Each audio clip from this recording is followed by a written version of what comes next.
नमस्कार दोस्तों, मैं हूं डॉक्टर अर्पणा। स्वागत है आप सब लोगों का आपके अपने चैनल में। तो दोस्तों, इस चैनल में हम लोग बात करते हैं कैसे होम्योपैथी हमें अलग अलग मेडिकल कंडीशंस में, अलग अलग बीमारियों में मदद कर सकती है। दोस्तों, आज हम लोग समझेंगे कि एनल फिशर ये क्या है और कैसे ये पाइल्स या पिलोनेड्रल साइनस या एनोरेक्टल एब्सेस या प्रोक्टाइटिस ऐसी तमाम दूसरी कंडीशन से डिफरेंट है।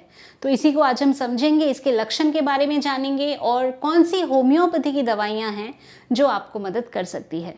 तो दोस्तों, अगर आप लोग मेरे चैनल में नए हैं तो वीडियो को देखने से पहले चैनल को सब्सक्राइब करके बेल बटन को प्रेस करना बिल्कुल भी नहीं भूलें, ताकि आप कोई भी इंफॉर्मेशन मिस नहीं करें जो मैं आप लोगों के साथ शेयर करती हूँ।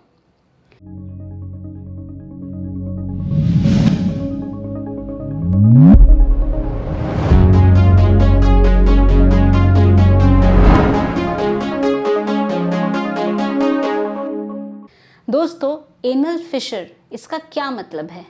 तो फिशर का मतलब होता है कि आपके स्किन के कंटिन्यूटी में अगर कहीं कुछ ब्रेक आ जाए, ब्रीच आ जाए, कट जाए, तो उसे हम कहते हैं फिशर।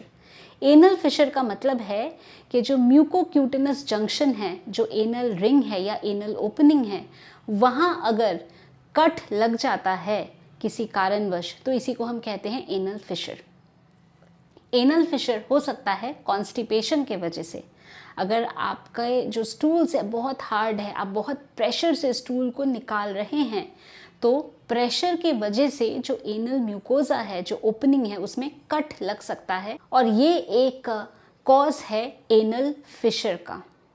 तो कॉन्स्टिपेशन, स्टूल्स पे स्ट्रेन करना, किसी तरह का इंजरी, चाइल्ड बर्थ, ये कुछ कारण हो सकते हैं एनल फिशर के।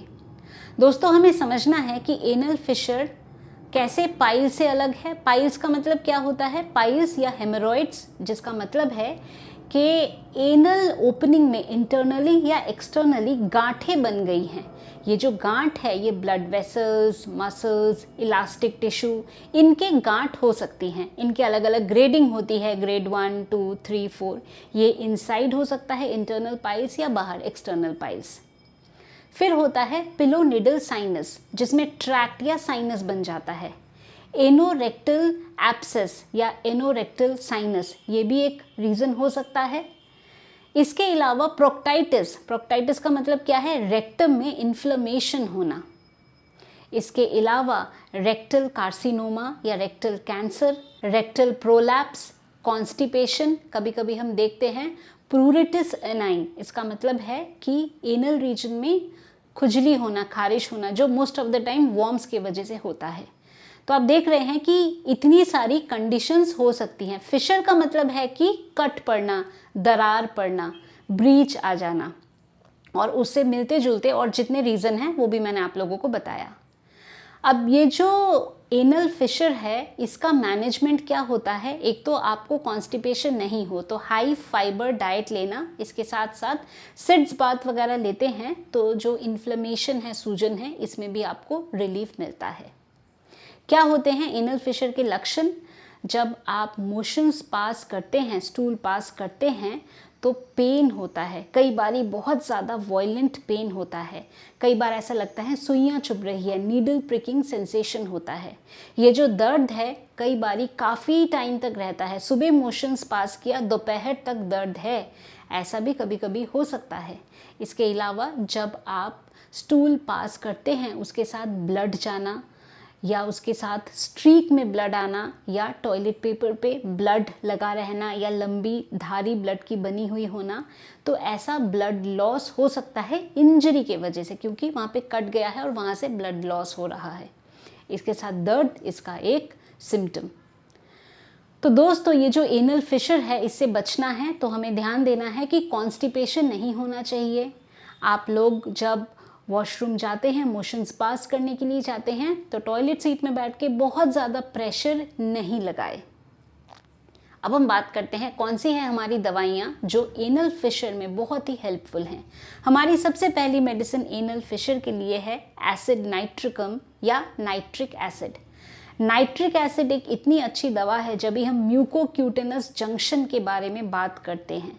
तो म्यूकोक्यूटिनस जंक्शन यानी जो एनल ओपनिंग है, वहाँ पे अगर कट आए चुभन हो, चुभन कैसा होता है, ऐसा लगता है सुइयाँ चुभ रही है, नीडल प्रिकिंग सेंसेशन, तो एसिड नाइट्रिकम एक बहुत बहुत वंडरफुल मेडिसिन है। एसिड नाइट्रिकम को 30 पोटेंसी में ले सकते हैं, 5-5 गोली दिन में 3 बार या 4 बार करके दे सकते हैं, जिससे ये जो सोरनेस है, पेन है, चुभन है, इन सब में आपको रिलीफ मिल सकता है। दोस्तों अगली हमारी दवा है रतानिया। रतानिया में हम देखते हैं कि मोशंस जब पास होते हैं, स्टूल्स जब पास होते हैं, तब बहुत पेन होता है। ये जो पेन है ये काफ़ी घंटों तक रहता है। सुबह मोशंस पास किया, दोपहर तक भी पेन है, एक सोरनेस है, आप बैठते हैं तो आपको डिस्कम्फर्ट होता है, तकलीफ़ होती है, तो ऐसे में रतानिया मेडिसिन का प्रयोग किया जा सकता है। इसको भी 30 पोटेंसी में दे सकते हैं, 5-5 गोली दिन में 4 बार करके इसको दे सकते हैं। अगली हमारी दवा है पेओनिया, पेओनिया ऑफिशिनालिस। अब ये जो पेओनिया दवा है, इसमें क्या होता है कि फिशर से डिस्चार्ज वगैरह होने लगता है जो बहुत ऑफेंसिव होता है। मोशंस होने से पहले कुछ म्यूकस जैसा जा रहा है या डिस्चार्ज हो रहा है जो पेनफुल है, और इसका जो पेन है बहुत वॉयलेंट पेन, बहुत ज़्यादा दर्द, डीप पेन होता है। ऐसा लगता है कि जो एनल ओपनिंग है एकदम बर्स्ट हो जाएगा, बहुत पेनफुल सेंसेशन होती है पेओनिया में। इसके साथ ब्लीडिंग भी हो सकती है, तो पेओनिया ऑफिशिनालिस दवा ले सकते हैं, मदर टिंचर के रूप में ये लें तो ज़्यादा बेहतर है। दोस्तों अगली हमारी मेडिसिन है ग्रेफाइटिस। ग्रेफाइटिस में हम देखते हैं कि जो स्टूल्स हैं वो छोटे छोटे हार्ड बॉल्स की तरह आते हैं, जिसके साथ म्यूकस होता है, तो म्यूकस लगा हुआ स्टूल्स के साथ आता है। ग्रेफाइटिस में generally skin complain, eczema, dryness of the skin ऐसा देखने को मिल सकता है। ग्रेफाइटिस ज़्यादातर महिलाओं में जो मेनोपॉजल एज में हैं, जिनका मेनोपॉज हुआ है या मेनोपॉज होने वाला है, प्री मेनोपॉजल सिंड्रोम, और उसमें उनको ये जो फिशर है इसकी भी प्रॉब्लम दिखाई दे रही है, स्टूल पास करने में दिक्कत है, कॉन्स्टिपेशन है, तो ग्रेफाइटिस दवा का प्रयोग कर सकते हैं। ग्रेफाइटिस को भी 30 पोटेंसी में दे सकते हैं, 5-5 गोली इसको दिन में 3 बार करके दे सकते हैं, जो ऐसे सिम्टम्स में आपको रिलीफ दे सकता है। दोस्तों नेक्स्ट हमारी मेडिसिन है साइलीशिया। साइलीशिया एनल फिशर के लिए जब डिस्चार्ज हो रहा हो, उसके साथ साथ साइलीशिया में क्या होता है कि जो मोशंस है वो पास होते हैं और फिर से ऊपर की तरफ चले जाते हैं, तो इसको बोलते हैं कि जो स्टूल्स हैं, स्टूल्स रिसीड बैक। कई बारी स्टूल को मैकेनिकली निकालना पड़ता है क्योंकि स्टूल पीछे की तरफ वापस चला जाता है। ये होता है बड़ा इंपॉर्टेंट सिम्टम साइलीशिया का, कि स्टूल विल रिसीड बैक और मैकेनिकली इसको रिमूव करना पड़ता है। इसके साथ साथ पस वगैरह जाना या डिस्चार्ज जाना, ऑफेंसिवनेस, ये भी इसके लक्षण होते हैं। तो साइलीशिया को ऐसी कंडीशन में हम दे सकते हैं 30 पोटेंसी में, 5-5 गोली दिन में 3 बार करके आप दे सकते हैं। तो दोस्तों ये हमारी कुछ बहुत ही इंडिस्पेंसेबल, बहुत ही इम्पॉर्टेंट मेडिसिन होम्योपैथी की है एनल फिशर के लिए। मैंने आप लोगों को बताया किस तरह से एनल फिशर पाइल्स से या हेमोरॉइड से अलग है, पाइलोनिडल साइनस से अलग है, प्रोक्टाइटिस से अलग है, एनोरेक्टल एब्सिस से अलग है, या रेक्टल प्रोलैप्स से अलग है, कॉन्स्टिपेशन से अलग है। तो इन्हें हमें समझ के अकॉर्डिंगली ट्रीटमेंट देना है। कोई भी बीमारी है उसमें हमें पता होना चाहिए कि आपको क्या बीमारी है, तो जितना सटीक डायग्नोसिस होगा उतनी ही जल्दी आपको अपने लक्षण से, अपने सिम्टम से, अपने तकलीफ से रिलीफ मिल सकता है। तो ये थी information about anal fissure and the homeopathic medicine. उम्मीद करती हूँ आप लोगों ने इस इन्फॉर्मेशन को पसंद किया है। तो वीडियो को लाइक करना, शेयर करना, कमेंट करना और चैनल को सब्सक्राइब करना बिल्कुल भी नहीं भूलें। अगर आप चाहते हैं मेरे से अपॉइंटमेंट लेना, जाए मेरे वेबसाइट drarpana.com पे और वहाँ बड़े ही आसानी से आप अपना अपॉइंटमेंट बुक कर सकते हैं।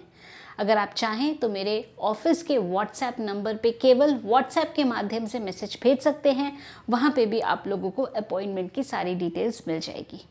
तो दोस्तों आज के लिए बस इतना ही। खुश रहिए, मुस्कुराते रहिए, स्वस्थ रहिए। Thanks for watching.